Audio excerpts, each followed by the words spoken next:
Hello, everyone. Sorry for the delay. You won't believe this, but I had some technical issues, which is just completely unlike me. All the video screens went, the audio wasn't working, all my text changed. It was a complete nightmare. Josh arrived sort of 1 minute before the stream was set to launch, so he didn't help me very much. But we're here. How are you, Josh? You all right? I'm good, thanks, mate. How are you? I'm good. Hopefully everyone can hear us and we won't just get like a million messages in a second being like, can't hear you as, can't hear you as, can't hear you as, which often happens. You've been busy, haven't you, Josh? You were doing a big Q&A yesterday. Was that fun? Yeah, absolutely, mate. I really enjoyed it. Just any excuse to talk about football, really. So I'm happy with it. Sorry, that was me knocking over half my house. Yeah, but all good. I think the last stream we did, you knocked over a pint of water onto your laptop. Have you done the same? Done the same thing? This was Frank's hot sauce this time, but luckily nothing fell out. It just fell from vertical to horizontal. I So mean, that all would be good. commitment if you're carrying on the stream covered in hot sauce, just like absolutely melting. Yeah, maybe I am. Maybe I'm just pretending I'm not covered in hot sauce. See a picture of your lap at the end of it, and it's just like absolutely covered. Actually, I don't want to see a picture of a lap, Josh. It's maybe going a bit far. My favourite question you got asked yesterday was about the mermaid. I thought that was particularly pertinent to FanTeam. You had some weird questions, didn't you? I thought the mermaid was a pretty straightforward answer, to be honest. I mean, I think the top half just looks like a normal girl, so I'm happy with that, to be honest. But there was some other really fun ones, yeah. But I answered all of them. I was true to myself, so it's all good.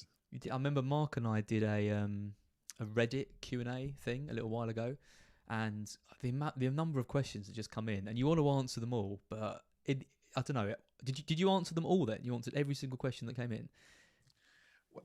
I think on Twitter especially, because I was just trying to answer every single thing that came in. I must have missed one or two. So I did put a tweet out to say, if I missed any, please just ask it here. But I haven't had any come in so far. So I'm hoping I did get them all. Well. Yeah, You did well. Yeah, that's good. Well, if anyone's got any other questions for you, they can obviously ask on the stream now, and Josh will answer those. If you don't know who Josh is, then he won FanTeam last year, so he's quite a good person to be asking FanTeam or mermaid related questions too. Don't ask me anything. I'm mostly just here as, to look good and bounce off Josh. I mean, I don't look good at the moment. I've covered in spots for some reason. I'm blaming this quarantine that I've been on, but yeah, I think probably a combination of poor diet and drinking a bit too much. It hasn't helped. Anyway, enough about me. So we're here. We're talking about premium options and we're talking about budget options as well. So I've got some stats. I've done a bit of research on this, which is very unlike me. Josh, you've got some opinions about stats, which you haven't told me before, but you said, oh, okay, I've got some things about stats. So talk to me about stats and FanTeam. Do you not use a lot then? Are you kind of much more a gut feel type player? this is like an exclusive reveal even for you, isn't it? I was going it to is. say. I'm quite excited, yeah. So I use stats in a way which I think is different from the majority, actually. So I'll always say we're in week 4 or whatever, and I'm making a short list for week 4 of players I potentially might want to bring in. I won't use stats to initially create the watch list. I'll just use the raw basics of fantasy to make the watch list to begin with. So I'll use the form, the fixtures, how many goals they've scored in the past 3 weeks. If they look good, if the team they're playing for looks good, if the team they're playing against looks bad, and then I'll use the stats to differentiate from within my watch list to maybe narrow it down from 4 to 1, for example. So I do use stats, but I think people overuse them sometimes. That's my opinion on it. I think they lose track of the real raw basics of fantasy, which is form, fixtures, how good the opponent looks, how good the team the player's playing for looks, and then I might use stats to decide between Watkins and Wilson in the end, to be honest, who are both on my short list as one example. So yeah, that's the way I use them. But I think a lot of other people use them to create the watch list to begin with, which I think is where I differ from a lot of people anyway. A few people calling my sound. I've just changed a few settings. Hopefully it's a little bit louder now. It sounds to me like you use stats in the same way that I do. You watch a game, or you get a kind of an affinity to a player, and you use the stats to back up that decision rather than using it to create a decision for yourself. And that's effectively how I use it. I still trust my own kind of judgment, to pick players, and then I use stats to kind of, if I watch a game and a player's done really well, and then I check the stats, and actually his performance was a complete anomaly, they very rarely have shots. Maybe they were playing in a different position because of an injury or something like that. Then that can be like, okay, I won't get that. I won't go all out to get that player. But at the same time, if I watch a player, I think, oh, he's really good. And then I check the stats and they're like, whoa, this guy is consistently shooting a lot, getting into good positions and all that. Then it can kind of help that decision. Okay, that's good. I thought you were going to be like the walking like anti-advert for Scout and be like, yeah, stats are rubbish. Like, it's all, you can win FanTeam. We've just got feel alone. You don't need any stats. It's just the overuse that I get really angry when people overuse stats sometimes, i.e. use it to make every decision and don't think about the basics. I just think the basics are still so important in this game. It's quite a big thing on Twitter. There's a few people that, you know, really sort of they believe so strongly in statistical models and stats and all that stuff that I think it eliminates. I mean, for one thing, it definitely eliminates some of the fun of picking players if you're picking players purely based on a maths-based algorithm. But also, I agree with you. I think one of the decisions we make is being able to watch games and see when players are. There's just something about them that I think that sometimes stats can't tell you. Yeah, and also with the stats, I know a lot of the people who use stats know this already, but there are some players that are just complete exceptions to the stats. Like Vardy's the one who always comes to mind for me. He just seems to score almost every shot that he has, and they're all like really like. He always overachieves his XG, I believe, doesn't he? Because he's just such a good finisher. Yep. And yeah, so that's one example, and I'm sure there's others as well that I haven't came across. So there is one thing though that I think kind of counters your argument a little bit, and that is that actually in FanTeam, the shots on target directly correlates to points. So a lot of the time we use stats to kind of predict player returns, who's going to score, who's going to assist, and this stuff. But FanTeam's a game where there's a stat which actually directly gives you points. And I know they've kind of used the gaming expression, nerfed it a little bit this year. But is it still worth looking at that stat and seeing who has because it's points at the end of the day, right? Not only can it predict that player's scoring because it's a useful stat to look at, but also the fact it directly does give you points as well. So this is a really good point of probably somewhere where I'm going to have to adjust from last season. Because now you get directly rewarded. So they weren't there last year? Yeah, it wasn't a thing last year. It was part of the Euros game, but I don't think I adjusted very well on the Euros game to that particular part of it, the shots on target. To be honest, my thinking on the shots on target is I'm thinking of just using shots data, like as opposed to shots on target data, because if you've got some guys who are taking 7-8 shots a game, they're going to get some of them on target, right? Unless there's like an Do you know what? I've got some interesting things about that because there are some players who've had a lot of shots in the box, very few of them on target. And I found that quite interesting because you'd think a shot in the box would have a high chance of being on target, but there's some players who are shooting quite a bit, but really need to make up the accuracy. I guess the question is, if you had a player who's taking lots of shots in the box and that shift turned to then they were getting them on target, then obviously they're getting a lot more points. So it's definitely useful to look at that, I think. It'd be good if you told me that before this stream, because then I could have added that to the table, but no worries. Yeah, sorry about that. Also, like it might be interesting to look at people who've had like a relatively low amount of shots, but a high amount of shots on target in comparison to see if that's like sustainable. For example, it might just be that every shot they've happened to have last season did go on target, you know what I mean? And that might not be sustainable. Exactly. Year, for example. Yeah, I mean, someone like Mason Green was like a kind of a good example of someone who's very accurate with his shots. He takes quite a few and they're accurate. And he would seem to me to be a good player in this game if he was nailed on. Obviously, with Sancho signing and Cavani there, we don't really know. But they're the kind of players who I think, we can probably get a bit more out of because of this new rule. Okay, so let's move on. So we're talking premium picks and we're talking budget picks. So as I said, I've got some stats around some of these. So obviously the premium picks, there aren't a huge amount of them. I've gone for any player over 9 million included in the premium picks. Sancho is there as well. I don't have many stats on him because I'm using the Scout members area, which is still useful for games like FanTeam and Sky, even though the price are a little bit different and there's a few tweaks, still useful to look at them. So the two premium players I've got on the screen are Salah and Fernandes. They seem to me to be the two most popular players in a lot of teams. Fernandes is losing a little bit of ownership now because of Sancho. I think on FanTeam, maybe Salah's a little bit less popular because people are going for Mane, like we talked about on other streams. But would you agree that those two are kind of the main two targets, or are you thinking outside of that over 9? They'll definitely be the highest two owned. I can assure you of that, by quite a distance, I would think as well. I think those two are they're just fantasy assets across all games, aren't they? They're just the two that people almost default to. And I think Bruno actually had the most shots last year, not shots on target. So just to get that clarification, but I think Bruno had the most shots in the league last year, which absolutely staggered me, to be honest, because he struck me as someone who plays a bit deeper, but it seems like he might even do well on the new shots bonus as well. Well, I can tell you, I've got some stats on him. I Yeah.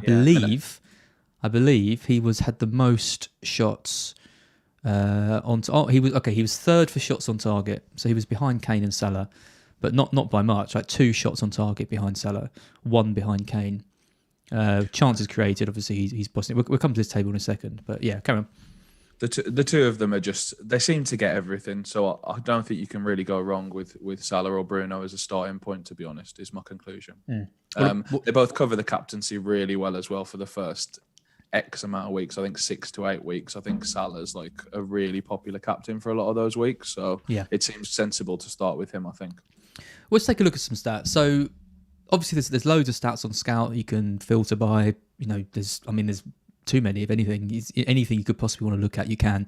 I try and keep it relatively simple. And 3 that I tend to look at when I'm doing my player comparisons or checking out players are chances created for kind of assist potential, shots inside the box, and shots on target. And touches in the penalty area. They're my 3. Touching the penalty area, shots inside the box, and chances created. I've added shots on target to this as well because obviously that's relevant to FanTeam. There's going to be loads of people out there who use lots of different other models and stats and XG and expected assists and XG non-penalty and all of that. But historically, these are the 3 that I've used, and I think they give a good indication of a player who's likely to be in the points on regular kind of FPL and on FanTeam too. So just looking at these stats, I filter by shots on target because that's kind of a direct point. So how many points do you get for a shot on target? Is it 0.3 for a forward, 0.5 for a mid? Is that right? Or was that completely wrong? 0.4 for mids and strikers and 0.6 for defenders.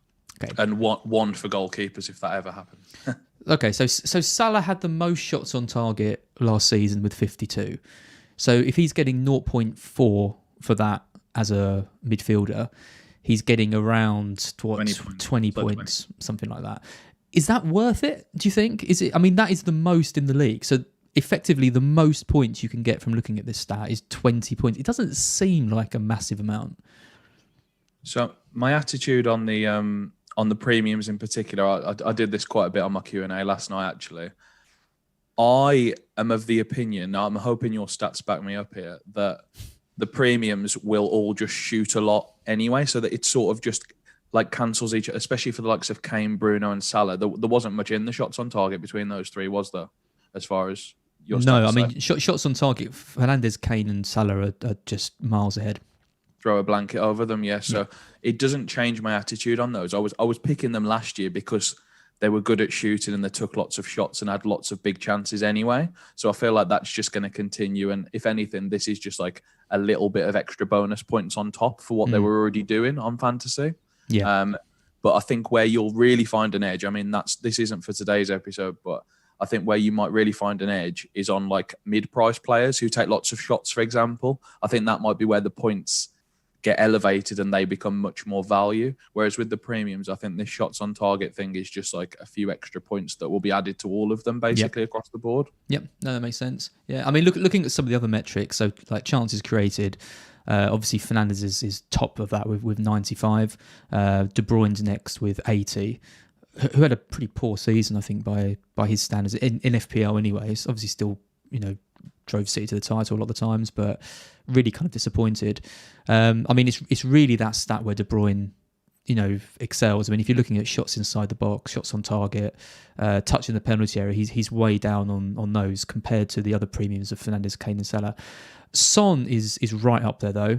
I mean, Son with 75 chances created is only bettered by Bruno and De Bruyne. So I don't see Son as like this massively creative player, like Fernandes and De Bruyne, but the stats indicate that when it comes to creating chances, Son is, the third best in the league. And when you think about Kane, who won the assist, the most assists in the league, he only created 49 chances. So Son's creating nearly double the amount of chances of Kane in a match. So Son is someone I think is definitely being overlooked on FPL. If Kane does leave, and we'll talk about that in a sec, then Son could be playing in that striker position. He does really, really well without Kane. What are your thoughts on Son? Do you think he's someone that could enter into our thinking at some point? I'm really pleased you've brought up that stat, actually, because that's not something I would have thought from a perceptive point of view either, that Son's got so many chances created. That's really interesting. He struck me as someone who was underpriced when I saw the initial prices. I think he's 0.5 cheaper than on FPL, so I think he's 9.5 on FanTeam. Yep. That strikes me as a very, very good price, and I think it makes it much easier to build /3/4 premiums into your team, especially if you're counting like Trent and Robertson as premiums, for example, as well. I think having a 9.5 premium rather than a 12 premium or a 12.5 premium, for example, makes it much easier to build 3 or 4 of them into your team. So it's definitely something I'll be looking at with the likes of Mane and Son for sure. Yeah, and I think it's, I think just because Sané, not Sané, I'll try to combine Salah and Kane, because Salah, Kane and Bruno are so high up on this list. It almost feels like having 2 of them is almost kind of essential, for want of a better word. I wonder if you could make a decent team, because the FanTeam price are a little bit kinder. I wonder if making a team with Salah, Fernandes and Son is a little bit more realistic, because you've got a bit more opportunity. Like, trying to do that on FPL is really difficult, but maybe it's a bit easier on this game. Have you made any drafts with Son? He was in my initial draft, actually. I swapped him to Mane on my most recent one. So I've actually got a team with Salah, Bruno and Mane. So it is very much possible to have 3 premiums. I think I'd struggle with 4, just thinking about it now, without sacrificing Bruno or Salah. Yep. I think you could make one with 4, say like Son, Mane, 1 of Bruno, Salah, and then maybe like a really expensive defender, or like an 8-9 million striker or something. Maybe a Sancho even in midfield, something like that. So I think you can do it that way, having 4 premiums if 3 of them are between 9 and 10, if that makes sense. But for me, Salah and Bruno, these stats just back it up. They're just so good. I'm not sure how much I'd be captaining Bruno in the first early part. I think it's mainly Salah for the captaincy. So does that mean you sort of don't need many other captain options, because he's just going to cover it all and the rest is just pure value? That's the feeling I've got at the moment. Yeah, talking about some of the other options. So you mentioned Sancho. I mean, in terms of shots on target, I've just changed that stat sneakily because I had it wrong on the screen. But Sancho had 18 shots on target in the Bundesliga last year, which is way down this list. So that puts him bottom effectively, because it puts him just above Aguero, who's bottom of the list. So I'm not saying that's a stat that you want to use just for those points, but shots on target does tend to be a decent metric for judging how clinical a player is, or how effective they are, and that is a little bit worrying, I think, for the amount of people that are going from Fernandes to Sancho and thinking that he can kind of cover that. I mean, Fernandes had 50 and Sancho's got 18 in the Bundesliga as well, so hard to judge. We haven't seen him play, but again, it's this kind of unproven thing that we need to think about. I just want to talk about Mane quickly, because I think on FPL Mane is just a no-go. I think at 12 million, 0.5 less than Salah, it's too hard to justify. On FanTeam, Mane's considerably less. So these are the stats for Salah compared to Mane last season. So in terms of chances created, Mane created more, 61 to 55. So pretty similar. Shots inside the box, Salah was top of all players with 98. Mane had 81 though, which is actually 3rd best in the league, only to Kane. So he's not a million miles off Salah in that regard. He is an elite premium pick in that kind of regard. And in terms of touching the penalty area, 260 for Mane compared to Salah's 312. They're first and second. So Salah's first, Mane second. So obviously Mane is not, he hasn't got the same stats as Salah. They're not as good. But he had a very strong end to the season, and he's a lot less on FanTeam. As I mentioned earlier. Right? Yeah, I think it's really nice. So I think the way I'm thinking about it is I think Mane's underpriced and I think Salah's correctly priced, Yeah. but you might need Salah to cover the captaincy. So once you've factored that in, Salah's value as well. So I'm really strongly considering going with both, to be honest. I think Mane, I think his correct value would be around 11. So I think it would be somewhere between the FPL and the FanTeam price. 10 for such a consistent performer in the Premier League over the last 3 years. I think that's too little. And you could say the same about Son, couldn't you? You could. I think they've both been so consistent over the last three seasons, even 4. And to have them at 10 and 9.5 is very attractive for me on both of those. And it might be that to start with, I go with those trusted assets over the likes of the new shiny Sancho, for example. Yeah, exactly. I mean, I look at these stats, and it definitely puts me off Sancho. I think, for Sancho to meet the numbers of Bruno, either Bruno's going to need to dip massively, and I'm not sure I can see that happening unless there's a kind of a complete formation change. But if Pogba does end up leaving, then I think that makes Bruno a more attractive option, if anything, because he's going to be tasked with even more kind of creativity. And Sancho is going to have to be at his absolute top levels. So I've been kind of flip-flopping in my FPL team between the two. But I think going for Bruno, the kind of proven pedigree player, is sensible. I know there's a fair bit of money involved between them, but yeah, I think Fernandes for me is pretty important, especially in a game like FanTeam as well, where you want those 90-minute points. And I think Sancho could end up getting subbed off. You've got Greenwood there. Dan James for a bit of pace could come on the right for a bit. Something like that could swap Rashford around. Do you know what I mean? I just think Sancho could be a sacrifice, whereas Fernandes is rarely going to be that. Let's talk about some of the other players on this list. So you talk about proven and kind of reliable players. You've then got players like Werner on here. You've got Sterling. You've got Mahrez. You've got Aubameyang now, who's been moved back to forwards. I mean, looking at this list, none of them are particularly sort of awe-inspiring. The one that does strike me here is Werner, with 67 shots inside the box in a really poor season for him, really. It's one of the best in the league, though. It's sort of 4th or 5th in the league. What's going to happen with Werner, do you reckon? Do you reckon Chelsea get a new striker? Or do you reckon he is trusted again? Has a better season? The underlying numbers are good. I think it's worth noting that these numbers won't include all the offside goals he scored last year. I think it was a ridiculous number, wasn't it? Yeah. So you've probably got another 10 to add on to this where he was marginally offside, or in some cases quite a bit offside. But yeah, I think you're being quite kind there. I still think with Chelsea there's going to be a lot of rotation now. They do have options for false nines, don't they? If they don't want to go with Werner, I think Havertz might play there quite a bit this season. I guess it's just whoever starts the season in form, right? Will probably get the majority of starts in the striker role.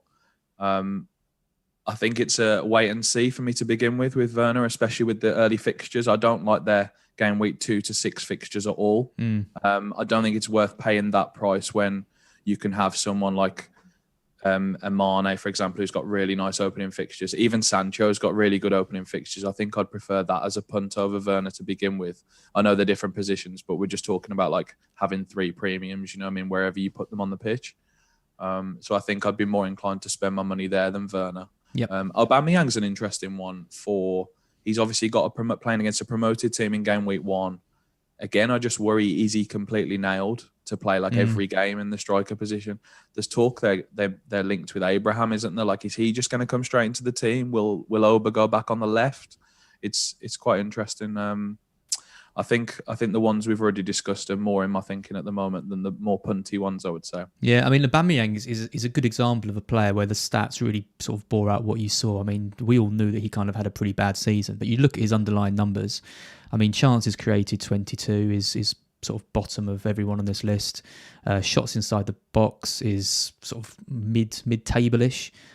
Shots on target, bottom of all the premiums. He's a player that was he played the majority of minutes that he could, but just very, very rarely do you think. I mean, even something like touches inside the penalty area, just low, really low. When you think he's effectively Arsenal's most dangerous player, they just couldn't get him on the ball enough in the right areas, doing the shooting and creating chances. And it's one of the reasons why they ended up having a pretty poor season, and so did he as well.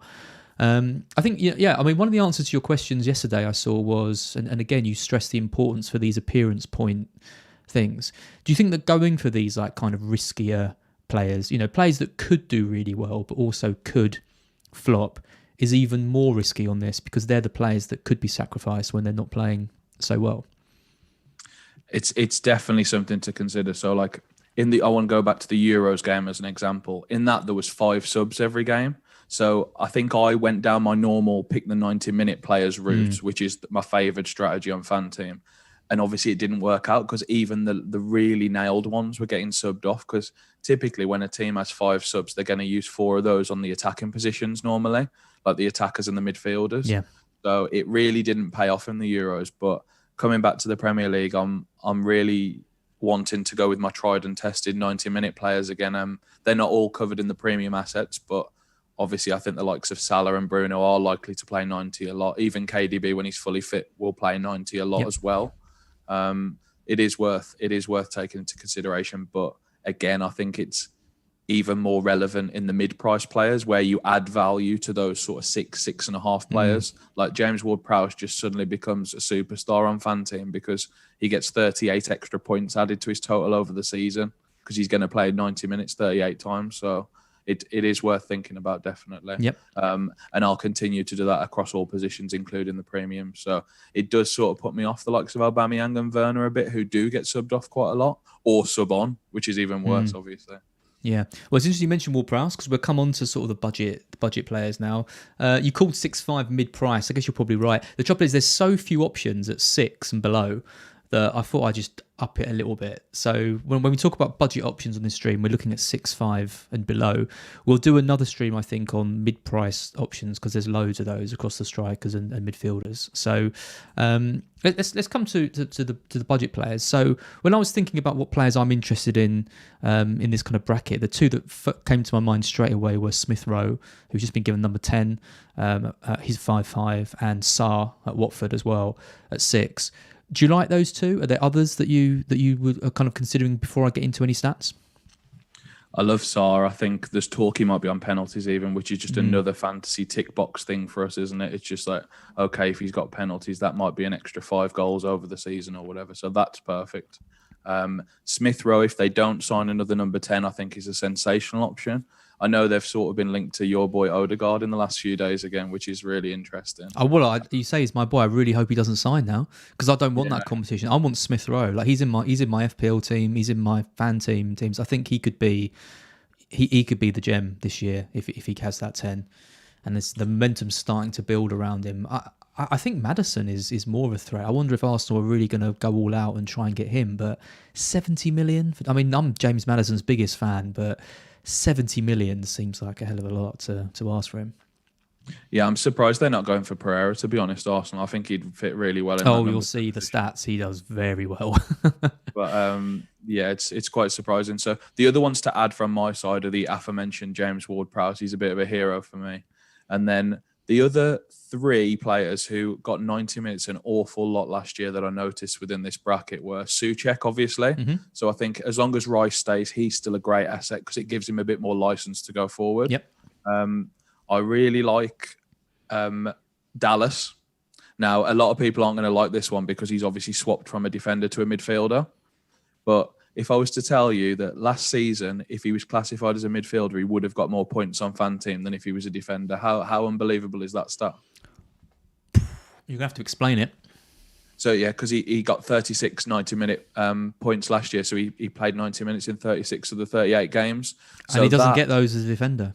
Yeah, you don't get those as a defender. Oh, exactly. That's good, Josh. That's good. So he got those added on with all the goals Leeds conceded in particular games where they're letting 4 and 6 in some games, for example. I know our friend George doesn't want to be reminded of that, but I'm sorry that they did ship some goals in some games. Even the 12 clean sheets he kept last year didn't make up for the 36 appearance points once you took off the goals conceded. So I think that was quite. See, that's a hell of a stat because I think a lot of FPL players who are playing FanTeam for the first time will just have their FPL hats on and won't think about that and will just go, "Oh no, Dallas in midfield from FanTeam. I'm going to ignore him just like I'm doing in FPL." Hell of a stat. Yeah, and then the other one I really liked just finally was Maddison's teammate Tielemans because he got 35 out of 38 90-minute points. He's on a lot of the set pieces, so he could be. He matched James Ward-Prowse for overall points last year, which I was absolutely staggered about, to be honest. that obviously he has a bit of a bonus on the impact points. Because Leicester win more games than Southampton, so like typically he's going to get more on the impact points than a Southampton player would. But I thought it was really interesting that Ward-Prowse had such a good year last year, and Tielemans scored identical amount of fantasy points to him on FanTeam. So yeah, that's another one that stood out to me. Okay, so there's 188 people watching this stream. We're the inner circle now. Let's not share those stats with anyone else, and let's just use those to try and win some money for ourselves. If people aren't watching this stream, they don't deserve to hear amazing stats like that. So yeah, definitely keeping that under my hat. I mean, they're both. I mean, they're two players who I think definitely going overlooked in FPL, and probably more rightly so. But it's interesting, with games like this that have different formats, how players can sort of enter into your thinking. Love that. Absolutely love that. Okay, so question time. And FanTeam are in the chat. So we must be doing something right, Josh, because they haven't said how rubbish we are and pulled the plug, so that's good. They very kindly offered us 2 free tickets to give out on this stream. So I thought I'd do it as a bit of a question time. So the first question is, what player under 6'5" had the most shots inside the box in 2021? So this is all positions. What player under 6'5" had the most shots inside the box? If you want to just write your answer in the chat and which question you're answering as well, the first person to get it right, I'll give a ticket to. And the second question, which player under 6'5" had the most touches inside the penalty area? So again, this is across all positions. If you just want to write your answer to that and stick it in, and we'll just give a few minutes for that, because obviously when I go onto the stats tables, it will give the answer away. Yeah, we just give it a second. Do you know the answer to these? Bearing in mind you don't really know too much about stats. Absolutely not. It's not going to be me winning the ticket today. I don't know that. Do you have a guess? Well, I hope I don't. I sort of hope I don't get it right now. Really, it's a bit of a weird one, isn't it? But I don't want to give someone the answer. But most shots inside the box. So this is players under 6'5" now. So a few people have said Bamford. Obviously, he was under 6'5" last year, but this is their new price that I'm taking. So think under 6'5" with their current price now. Yep. Sorry, go on. The only one that comes to mind for me for shots is El Ghazi. I don't know why I think that. Maybe he's more of an outside the box guy. I'm not sure, but I know he's always well known for just being the greediest mid-price player or cheap player in the league, rather. Most touches inside the penalty area. I guess it doesn't count Championship players, right? This is just Premier League. Just Premier League. Yeah. Yeah. Okay, that's interesting, because obviously some of the guys coming up had an awful lot last year. Yeah, I know Tony got loads of touches in the box, for example, last year. Let's go for the second one. Well, to be fair, I didn't know either of them. A few people have got the first one, so I'll have to work out who the first person was who said it. I think it was I'm 1974 who was the first. What was the answer? The answer is Souček for that one, and he's miles clear of touches inside the box. Unbelievable. The second one, no one's got yet, and I could give a clue, and I will give a clue. I particularly was amazed with the second one. So he's someone that's very close to my heart in some ways, but also I hate him. It's not a Brighton player, is it? The second one is a Brighton player. Yeah. Oh my God! I can't believe it actually, because I know the XG always is so high for Brighton. Someone's going to get it in a second. I'm sure they are. Yeah, they'll have to. I think it's. I might have already missed it. Okay, we've just had the right answer. I think. Yeah. So I think the person who got it right first was I'm 1974 who said Souček, and I believe Louis. In the chat, Louis M97 was the first person to say Neil Maupay was the player with the most touches inside the penalty area. I just can't believe it. I genuinely can't believe that. And I think it's because he just runs into the box with his head down, has a load of touches, loses the ball, and then carries on. So yeah. Anyway, I will double check that. As I think there's another people saying they said it first. I will double check that and get back to you if you want to just, I think it was either I'm 1974 or Ryan Henderson. So I will work out exactly who that was and let you know. But yeah, that's the answer. And I've got some stats on those as well. So before we go into that, let's come on to budget defenders. So again, anyone under 6'5", I've split these down kind of into the positions. So again, looking at shots on target, I think it's even less relevant for these, because if you're talking, you said 0.6, did you? Yeah, it's 0.6, and the most someone got, I believe, was 11 last year, not including goals. Is that right? Does that marry up with your stats? Dallas had 18 shots on But obviously target. he's a midfielder, yeah. Yeah, So like, yeah. yeah. So that's obviously changed now. Dunk was next with 14. Okay, So that's that would be 9-ish, I think. Does this exclude goals though? Because they obviously, if they score the goal, they don't get the shot on target bonus, which is quite interesting. You don't get it as well, sort of thing, if that makes sense. Do you know, that's a very good question. I do not know. Because like I think I'd imagine Dunk scored around 4 or 5 last year, so I think so because it's worth noting, but like I feel like we should still just count your stats of like the overall shots on target, because it might be that they don't always go in, and so we know this is like our floor. You know what I mean? For like, even if they weren't to score any of these 14, we still get 8.4 points for the 0.6. I believe it would include goals as well. I think I'm not sure why it wouldn't, unless there was a shots on target non-goal type thing. But if the shots on target, you might as well include it as goals. I don't know why. I don't know what the advantage would be of not doing it. So yeah, I would say it probably does. Yeah. So obviously, yeah, if they score, I mean, looking at defenders, I mean, you're not expecting a huge amount of goals for this. How many did Dunk get? He probably got about 3, did he? 3 or 4, something like that. I'd imagine 4, yeah. 5. Yeah, so that 0.6 kind of isn't really much, but again, this table does show you sort of attacking potential of players. So Dallas is now a mid. He was kind of clear of everyone. I mean, Reece James on this list in terms of chances created, 41 chances created for him. Cancelo as well, 44 chances created for those. I mean, they are just so far clear of everyone else. The next on the list is Chilwell with 30. So in terms of assist potential, Cancelo and Reece James are miles clear. Other stats are all a bit more, all a bit kind of closer together, really. Not any massive standouts. I mean, Harry Maguire has a lot of shots inside the box. He's just not very accurate with them. 33 shots inside the box, 9 on target. That's crazy. That feels like something, like one of those stats I was talking about earlier, that he might get more shots on target next year if he continues to have 33 in the box. You know what I mean? You'd think he'd get closer to 12, 15, something like that. You know what I mean? If he continues that. So that might be one to watch. I think it is. And, he's at 5.5, he's the same price as Shaw and on FPL, and a lot of people are going for him. A lot of people are going for Shaw over Maguire, but I do think they've got Fernandes there, they've got Sancho now to put some balls in. If he can just, I mean, if he can kind of work on his kind of shots on target conversion rate, he could be a massive factor in this.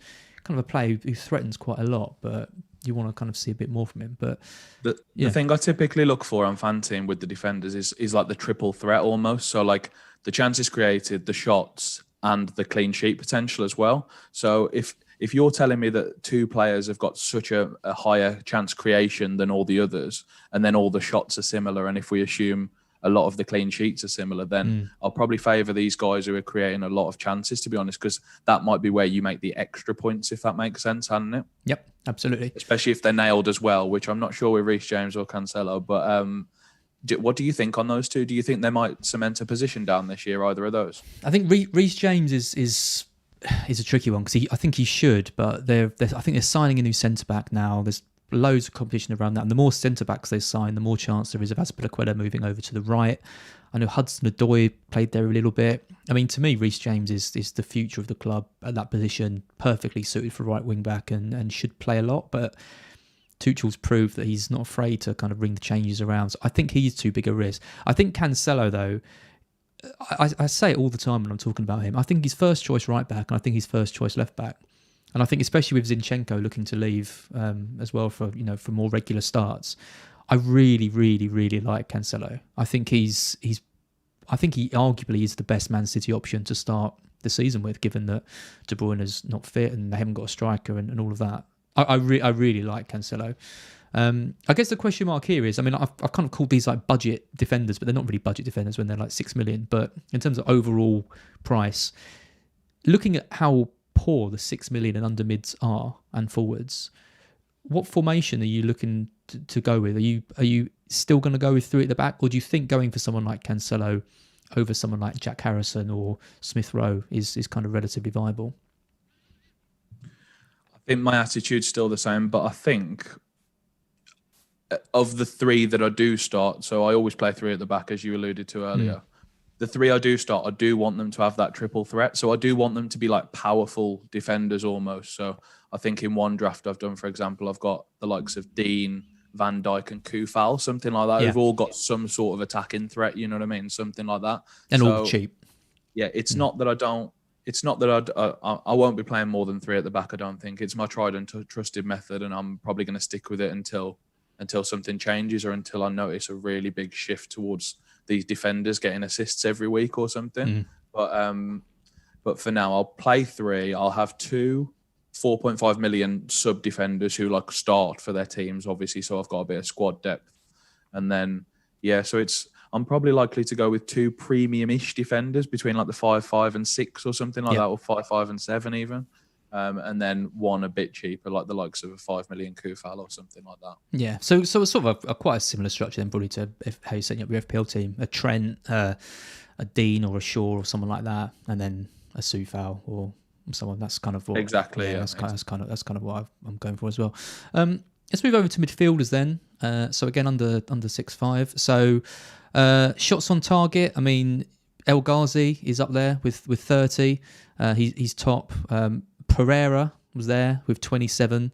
So, you know, these are the players who, so again, you're only looking at 0.4, so you're looking at less than 15 points for the top scoring midfielders for these. So it just shows the difference between the premium picks and these kind of guys. I mean, Souček though, 52 shots inside the box for Thomas Souček, 23 on target, puts him kind of mid-table. 52 shots inside the box for Thomas Souček. I mean, compared to the likes of El Ghazi, who you say was shooting quite a lot. I mean, El Ghazi had 29 shots inside the box and 30 on target. He had more shots on target than he did shots inside the box, showing that when he was shooting outside the box, they weren't bringing that total down an awful lot, and he was actually adding to it. Like, I don't know, just kind of a bit of a crazy stat. Lookman's up there, 45. I wonder if he's going to get a move somewhere, or if Fulham will kind of keep hold of him. We don't really know. The one that does impress me here is Saka. So Saka's numbers are really, really nice. 153 touches in the penalty area is the best of all players under 6'5". He 46 shots inside the box, which was only bettered by Souček with 52. And 20 shots on target, so about half his shots inside the box are accurate, a little bit less. 38 chances created is mid-table-ish, but off the back again of an awesome Euros as well. Do you think he's going to kick on this season? Do you think he's going to start enough? I think he's starting to begin with, isn't he? I think it's likely to be maybe him and Pepe, ironically, with Aubameyang down the middle and then your boy Smith Rowe just off them. I think if they play like a 4 at the back, I think that would be the sensible front 4, I think, with 2 holding mids behind, obviously.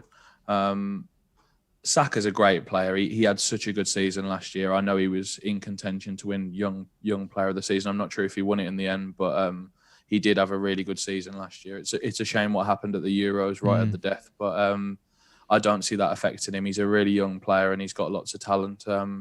If he can play more 90 minutes is my thing. I think if he can get more 90 minutes down, he's a great FanTeam option.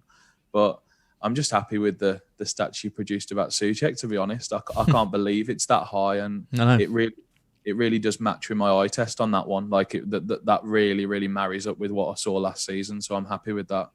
And he's definitely someone I need to put in more teams now, I think. So yeah, and I think he's good, and but I can't help but thinking he's a DM, even though he's just not. Like his arrival is just. I can think of very, very few players who have got such a good ability to arrive and meet a ball than him. It's intelligence kind of off the scale of being able to read things. He's an absolutely fantastic player. So yeah, I do really like him. I mean, some of the other names on here. I mean, Rafinha's on here. He's 6'5" in FPL. 64 chances created is the best of all players. Bearing in mind he joined after about 6 weeks or something, so he missed the first couple of games. 44 shots inside the box is about 3rd or 4th when you think Souček had 52. Shots on target 24 is right up there, 3rd or 4th. Touch in the penalty area 133 I think is 3rd on this list. So Rafinha's really popular, and all the the eye test, firstly, bears out that he's a fantastic player to watch. The stats bear out that he's a fantastic player to own in FPL. I think he could be someone that really kicks on as well. Yeah, obviously it's just worth flagging that he is more expensive on FanTeam, so he's probably more for next week's discussion for us. Is he 7? Is he 7? 7.5. 7.5. So okay. it's a bit. He's one of the only ones who's more expensive on FanTeam than FPL. Actually, Yeah. I think him and Shaw are the two that come to my mind that are more expensive. I think Harrison is as well, actually. But yeah, like he does seem to have everything. It's quite hard to psychologically pay that extra million to on FPL. Like on FPL, I think he's the first name on my team sheet, for example. I can't see past 6.5. I think it's an amazing price. But 7.5 on FanTeam makes you think a bit more about it. I think will he outscore some of the other players on this list when you take into account the extra million as well? It's quite close, isn't it? Well, Harrison's someone that I really liked last season. I think, again, he didn't get a big price hike on FPL, stayed at 6. He's got about 160 points, I think, which is if he does that again for 6, I think he's a brilliant. So do you think Harrison's more of a factor on FanTeam than maybe Rafinha is, just because of that kind of price, especially when we're talking about this? I mean, in terms of the stats, I mean, chances created, Harrison created 59 compared to Rafinha's 64. Shots inside the box was 36 compared to 44. So there's not huge amounts of differences here. Touches inside the penalty area, 119 to 133. Like, you know, if you're talking about 0.5, it's like, okay, I'll go for Rafinha, the stats are better. But again, it's like the Salah and Mane thing. When it's 1.5 and the stats aren't that dissimilar, do you think Harrison's being overlooked a little bit? I think he is, yeah. I think, again, he might be more of an FPL pick for me. He doesn't get 90 minutes a lot, Harrison. I know whenever Bielsa gets a little bit angry, Harrison's always the first one to be hooked off. He went off at half time a lot in the first half of last season, probably like 4 or 5 times, I think. So that is something to flag. Like, is it worth just dropping right down to Dallas? I know his stats aren't as good, but he does get the 90 minutes like every single game. And he is like 2 million cheaper than Rafinha and 1 million cheaper than Harrison. So I think I'm favouring Dallas at the moment. Nice, that's good to know. But I don't think they're completely awful picks, Harrison or Rafinha. To be honest, it might even be where you land in that last slot of your team and how much you have left for it. You know what I mean? Do you have 5.5 or do you have 7.5? So that might be a nice way to do it with the Leeds players, because I think they're all good for different reasons. Yeah.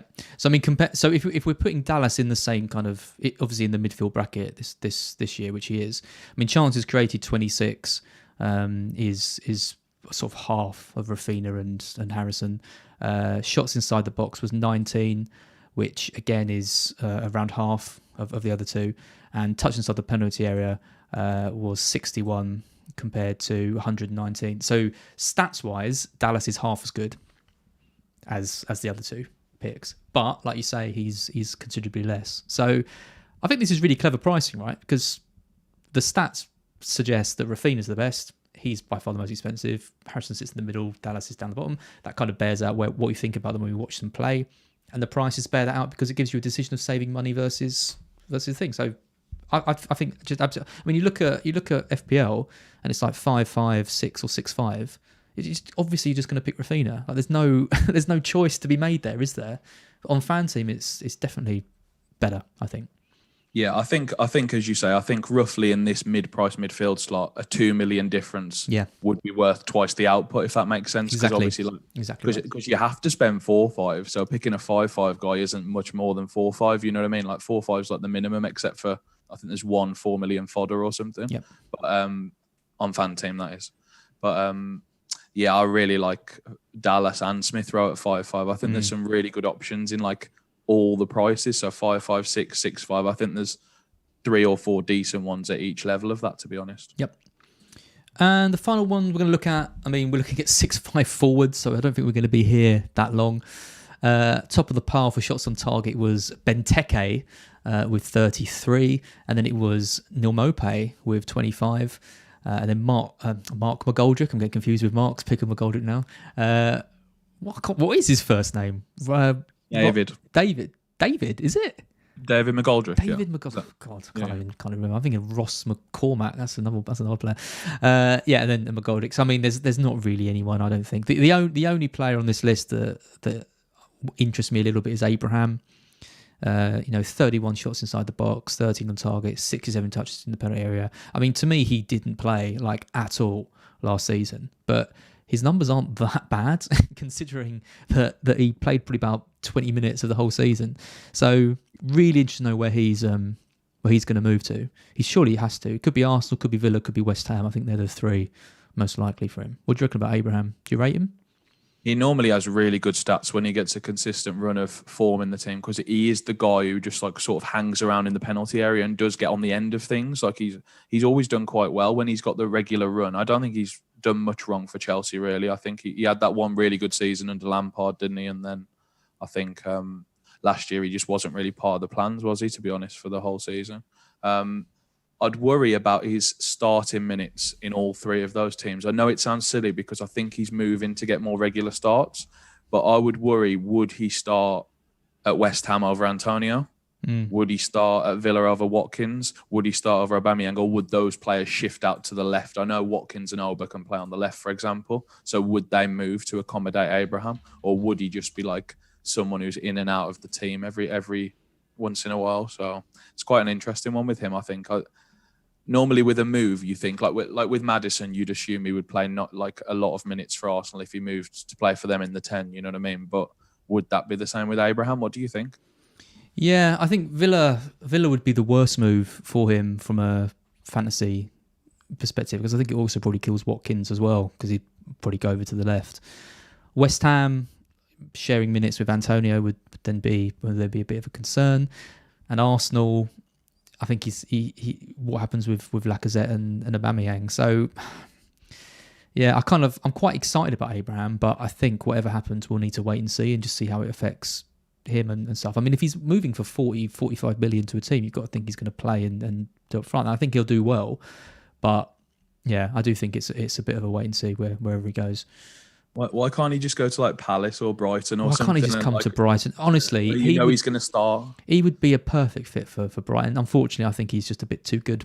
I think, yeah. I think I'd love for him to come to Brighton, but I think he should be playing in Europe at least. Like, so probably rules Arsenal out. I think West Ham would be a great sign for him, just given how desperate they are for a striker, and given that Antonio's probably going to be injured sort of relatively soon. If I was him, I'd go to West Ham, but I'm not him. And I think he will get the opportunity at West Ham at some point, as you alluded to, because Antonio has got a very, very strong history of injuries. So, have we got a section on the promoted players? Because there's a few in this bracket that I really want to talk about. I don't have any stats on them, but I have got my screen ready to go, so you can talk through them.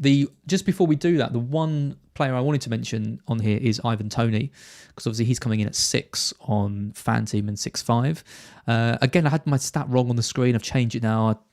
It was very stressful at the beginning of the stream, so apologies for that.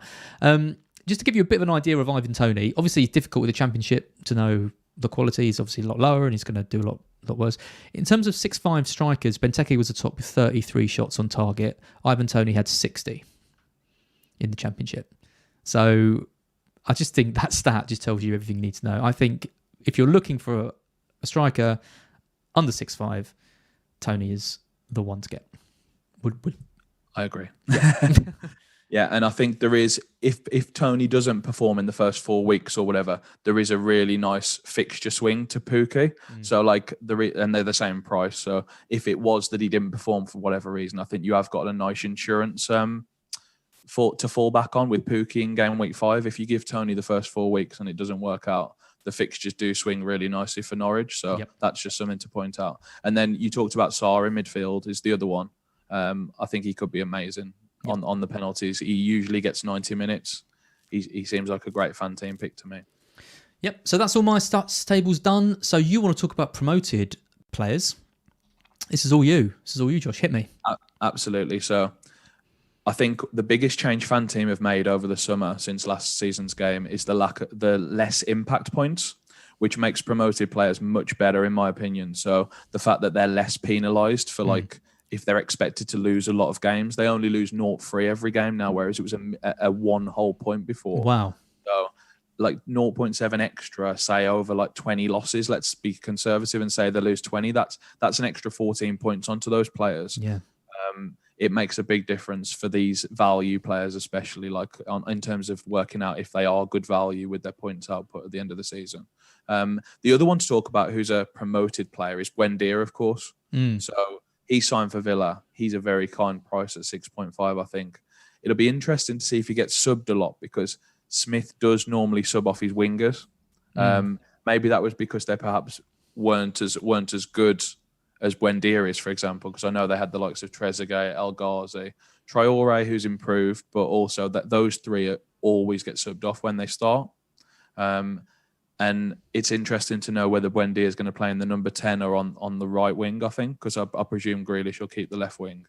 Well, Buendia isn't famed for his ability to track back, which is one of the reasons why he barely played when Norwich came up. So I wonder as well whether he could be a early sub if they're not doing so well, or even if they're winning. I'd say it's more likely if they're winning. I was about to say, I think if they're not doing well, he could create a bit of a spark, couldn't he, to get them back in the game. But I don't know if he's going to play number 10 or on the wing. I think that's for pre-season games to check out that. But I think I'd like him more in the number 10 because typically they tend to go down the left more because obviously Jack plays out there. So as long as he stays, I think Buendia will get more joy in the number 10 role, I think, just threading things through and maybe arriving late into the box. So depends why they're losing, I guess. I mean, sometimes you see a team losing and that you can't afford to have any passengers.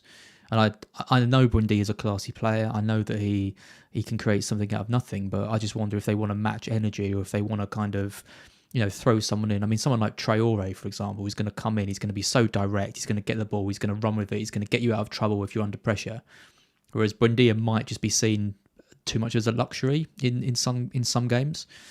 I might be completely wrong. Maybe that's the kind of sort of a bit of the reputation I think he gathered from this season when he just wasn't trusted, was it? Even when Norwich needed to get points, Buendia just wasn't in the team, wasn't a factor. So I wonder if that's going to be any different. It's really hard to weigh it up as to whether him joining a significantly better team in Villa than where he's came from is worth losing his almost talismanic status for what he would have had at Brentford, because Norwich, Tony and Sarr and Pookie, I think you know what you're going to get from those. If those teams score, they're likely to be involved at least half the time. You know what I mean? So it's sort of like a reliable flow of points, but those teams probably are expected to score less goals than Villa would. Yeah. So is it better to have a smaller piece of a bigger pie, or is it better to have a bigger piece of a smaller pie? It's I think it might be that's best. Pie analogy. A bigger piece of a smaller pie. I mean, that sounds better to me. It might be best to just go with the tried and trusted to begin with, the guys who we know have performed for their teams, I think. Yeah. Okay. So in terms of, is there any other players you want to mention that we haven't covered? Any more? Promoted players obviously are lacking from my table. So if there's any others there that you want to talk about, then we can. Just to flag Will Hughes quickly, you brought him up on the when we went through the Watford team, but 4.5 for him seems really good to me as a bench fodder, so an 8th attacker. Billy Gilmore's the other one from Norwich, of course, so 4.5 for him. He's a fantastic player, so I think those two. I believe you said Gilmore was the only nailed-on player in your squad last week. I may have backtracked on that one. I'm not. I've been playing around with some 3-5-2 formations, which means I obviously wouldn't pick him, but it obviously means I'm just a straight up liar from what I said last time. That's the thing with these. It's all clickbait, Josh. You invite people to look at my locked team, look at my team reveal, look at Gilmore, number 1 player, and then a week later, no. So Gilmore and Will Hughes, I think they're great if you're playing 3-4-3 to just sit them on the bench, or even if you're playing 4 at the back, which obviously I've said I won't do, but any formation where you need a fodder midfielder, those two are really good, I think. Yeah, I really rate Will Hughes, but I'd go for Gilmore over him, I think. I think Will Hughes has historically been in and out of the team a lot more, and I think Gilmore will properly cement that spot and really push on. Unbelievable signing, I think, for Norwich, Gilmore. I think he's a really impressive signing. I know they obviously lost, was it Buendia, right? Yep. They lost Buendia, but... they lost Skip as well, which was arguably not necessarily a bigger loss, but a more kind of defensive loss. I wonder if Gilmore's been brought in to kind of cover both of those, add some creativity higher up the pitch, but also do some of the defensive work as well, because he's a complete all-rounder, that guy. Yeah, Gilmore's definitely replacing Skip, but I meant just more from like a marquee signing Yeah, perspective. yeah. Because for Norwich, this is Yeah. a huge signing. I mean, Billy Gilmore has got so much potential. I know he was tipped as Scotland's best player in the Yeah. Euros, for example. He was incredible, wasn't he? So Well, a lot of people think he's like the future of Chelsea as well. Like, you know, yeah, when Kante leaves, or, you know, Jorginho's not going to be around forever and stuff. And, you know, the injuries are an issue. He needs to kick on, get over those injuries, and have a big season for Norwich. But then, arguably, he could be starting for Chelsea next year. I mean, if Mount can do it. yeah, it's a really smart signing for Norwich, I think. But yeah, I'm not interested in any Watford strikers. I'm not going to start with any of the defenders from these teams, I don't think. I think I'd rather go for the 4-5 goalkeepers from all three if I was going to, because obviously you compare them with like their 4 million understudies, which that's a typical strategy I like to do on fantasy. Yeah. That they'll probably get lots of saves, which is more highly rewarded on FanTeam. So FanTeam, you get 0.5 points per save, whereas on FPL, you get 1 point for every 3 saves, obviously. So that does add up if they get in sort of 30, 40 extra saves, extra half points over the season, rather, for all those like miscellaneous saves that don't make up to a multiple of 3. So just to flag that, I wouldn't go any defenders, but I think the goalkeepers are all fine, to be honest. And Bachmann and Foster is a nice combination for me, because I know Foster's the number 2 for Watford. Like, I'm absolutely certain that if Bachmann got injured, Foster would play. So I'm sort of happy with that as like a safe pair. The fixtures are good. Fixtures are very good. Yeah, they are. I mean, Brentford have got the good first 4 I've talked about. Norwich have got a horrendous start, as we talked about before. I think they've got Liverpool and City first 2 games, I think. So that's probably not. But maybe they make more saves in those games. Maybe that is the way to go. You know what I mean? It's a really weird one to think about with the budget goalkeepers. I think any of them are fine for different reasons. But who did you start with last year in goal? Last year, FanTeam gave us 2 gems. They gave us 2 4 million starting goalkeepers. That's right. Dubravka was on, wasn't he? Leslie and Darlow. Oh, no. Dubravka was injured. I'm thinking of Euros. Darlow, that's it. Yeah, Darlow and Meslier, and I held those till my wild card. I didn't even consider losing either one, I don't think, because they were just like, it's the best value you can get, isn't it? 2 starting 4 million goalkeepers, I think. So I just rotated those 2. It was great. And it helped that Meslier had a brilliant season as well, and was one of the top scoring goalkeepers in the game. So yeah, he actually got well. an awful lot of saves, which obviously I went in a bit like he went in as a bit of an unknown for me, but he was one of the tops. I think he was definitely in the top 3 with Martinez and Johnson for most saves last season. So that was obviously really highly rewarded by the FanTeam scoring system as well.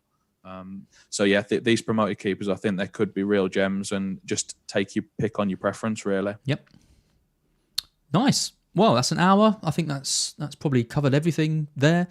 So if you haven't signed up to FanTeam yet, obviously go to FanTeam and create a team. 20 quid to join, £1 million prize pool. Josh won life-changing amounts of money and used it to spend £90 in Chicken Cottage. So, I mean, how you spent £90 in Chicken Cottage is got to be the biggest mystery, I think, of all time. You get a box of chicken there for about £3 quid. Today, to be honest, I was hoping it didn't come up today. As I said to someone in the comments, I think a typical order from Chicken Cottage costs about £4. Yeah. It must have been a few sharing buckets and whatnot. Did you just go in and go, chicken for everyone? I pressed everything. There was 4 of us in the house, I remember, and I ordered £90 worth of Chicken Cottage, and they all looked at me, I remember, saying, "What the hell have you done? Why did you do that?" So you must have cleared them out. Yeah, I'd imagine that they were rubbing their hands together like, "Oh, we've got an idiot who's done an online order. Like, got an idiot who's won a load of money. The perfect combination for someone like Chicken Cottage." Great. So obviously check out FanTeam and sign your teams. Just a shout out to the Fantasy Cup members area as well. The members area, we've had a few comments about it on Twitter, because I know that it was supposed to come out last year and it didn't, and it's been a bit of a delay, but it is nearly here now. It's in final beta form. You can, if you want to test it out, just send me an email and I can send you a link to the new beta area, and you can play around with all of that. And now's a good time to sign up to Scout as well, because we've got 20% off and it's just £20 for the year. So make sure you do that. But Josh, as always, it has been a pleasure. I'm not seeing you. No, I'm seeing you next week. We're going to do one next week. We won't be doing one just before the season because you're very selfishly going off on holiday. But next week we will cover the mid-price players. And yeah, that'll be a good one. And I'll try and get some more stats on that as well. So thanks for joining me again. Thank you very much, mate. It's been a pleasure. Thanks. And thanks everyone, and we will see you soon.